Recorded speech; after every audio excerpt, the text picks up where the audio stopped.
Now is Jose Garcia, CEO of Rebuilding Together Tampa Bay. Jose, thank you for being here. I want to start with the immediate need, which is getting to people who don't have power, who are stuck because of the damage. Tell me about the work that you and your team are doing.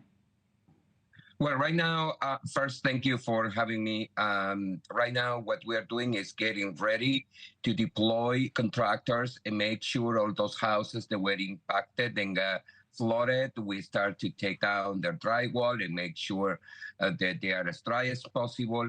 We also are right now working with our roofers to install tarps and make sure that the houses are dry.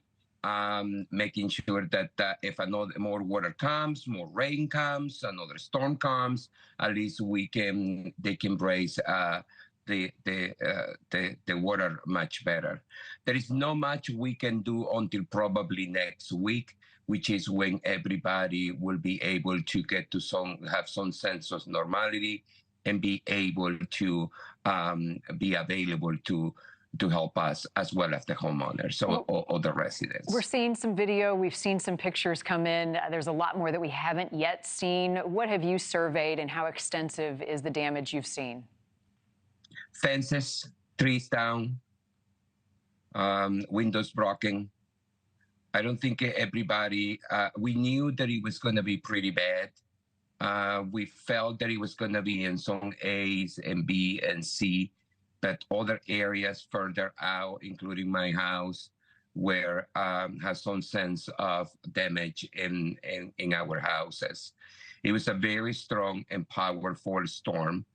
And the best sample, you just showed 2 seconds ago, when you see a building like the Tropicana field roof completely gone. Mm-hmm.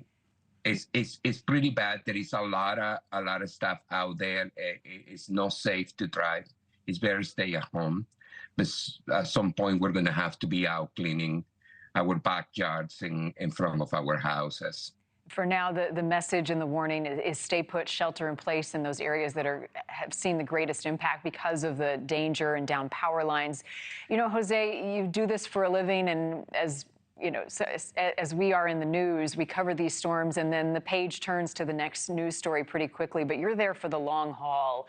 What are the greatest challenges in the cleanup and the aftermath of these storms, not just in the days, but the weeks and months following?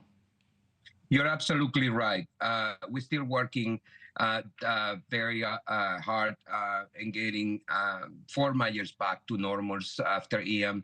This is going to be another 2 or 3 years of commitment to make sure that everybody gets back to their home, living a safe and healthier home. We're going to need a lot of support. We're going to need a lot of groups and supplies and obviously financial support, which is, I have to say that the state always has been very good on it in helping us to get there.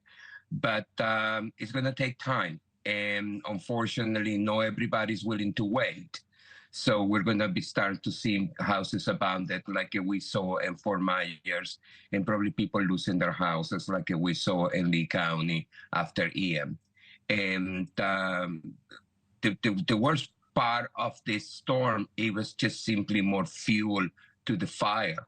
People were already impacted and devastated by Helene, and now comes Milton and do this to them. So we are going to see more damage and over damage of what was already out there. So we are asking people to keep an eye on it on us, to see Florida, to